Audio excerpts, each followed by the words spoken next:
พ่อแม่พี่น้องป้องปรายเบิดซุคนเนาะ FC ทางช่องบ่ภูมิชาแนลเนาะมื้อนี้บ่ภูมิก็สิมาตามแนวทางพี่น้องคือเก่าเนาะสำหรับเวลาพัฒนาเนาะพี่น้องเนาะของงวดวันที่25เนาะพี่น้องเนาะบนผลมันนอนกันเนาะข้างบน779เนาะข้างล่างออก47เข้าที่47เนาะเพราะว่าให้รูด4ตัวเดียวเนาะพี่น้องเนาะนี่ให้รูด4ตัวเดียวพี่น้องสำหรับมื้อนี้เนาะนี่47ตรงๆเลยพี่น้องนี่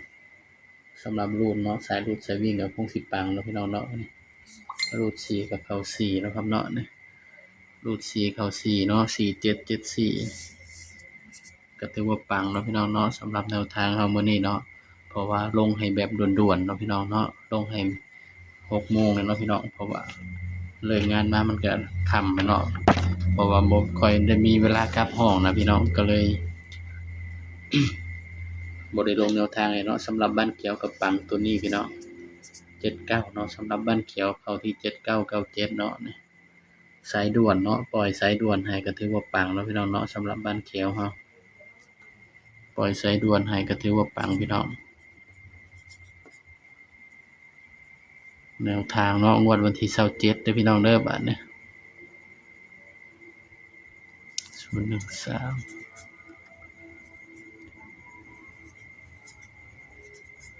47 779ตามกันต่อเนาะพี่น้องเนาะบัดนี้สำหรับงวดวันที่27เด้อพี่น้องเด้อ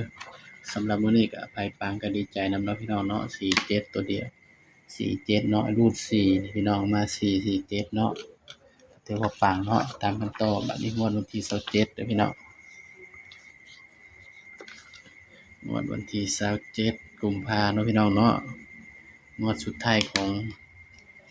องเดือนนี้เด้อพี่น้องเด้อบัดนี้ส่งท้ายเดือนเนาะส่งท้ายเดือนกุมภาเนาะพี่น้องเนาะสำหรับลาวพัฒนาเราส่งท้ายเดือนเด้อพี่น้องงวดวันที่27งวดสุดท้ายของเดือนนี้เด้อพี่น้องเด้อสำหรับลาวพัฒนาเนาะในบ้านเขียวก็ถือว่าปังต่อเนื่องเนาะพี่น้องเนาะ9งวดเนาะ10งวดหลุดไปงวดหนึ่งเนาะพี่น้องเข้า9งวดเนาะสำหรับแนวทางเรา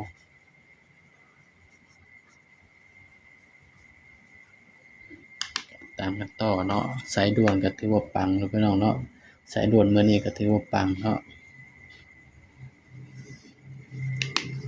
มาเบิ่งเด่นนำกันเด้อพี่น้องสำหรับงวดวันที่27เนาะงวดสุดท้ายของเดือน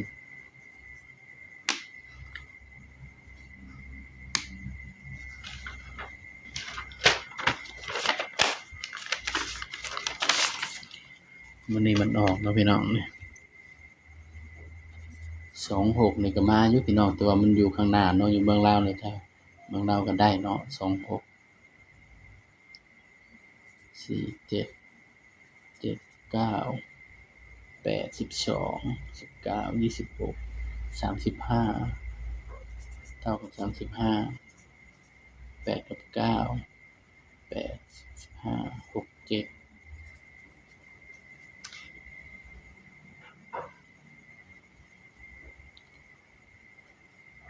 1 6สำหรับเด่นงวดวันที่27เนาะพี่น้องเนาะสำหรับตัวเด่นเด้อพี่น้อง779 47ถ้าว่าสิเด่น3กับ4ก็ตัวเก่าเนาะพี่น้องสำหรับตัวเด่นเด้อพี่น้องเด้อนี่เด่น6รอง1เนาะพี่น้องเนาะนี่งวดวันที่27นี่เด่น6รอง1เด้อพี่น้องเด้อนี่สำหรับแนวทางครับเด่น6รอง1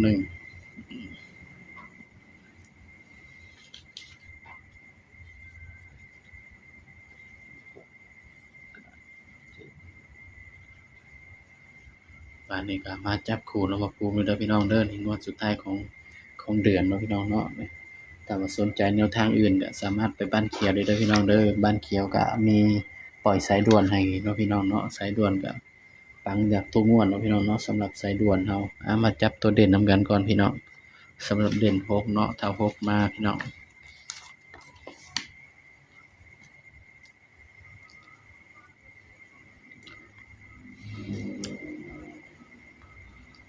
4779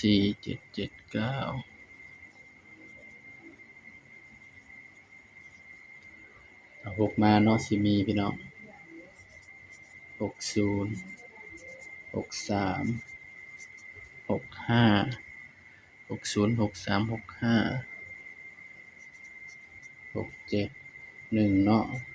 10 13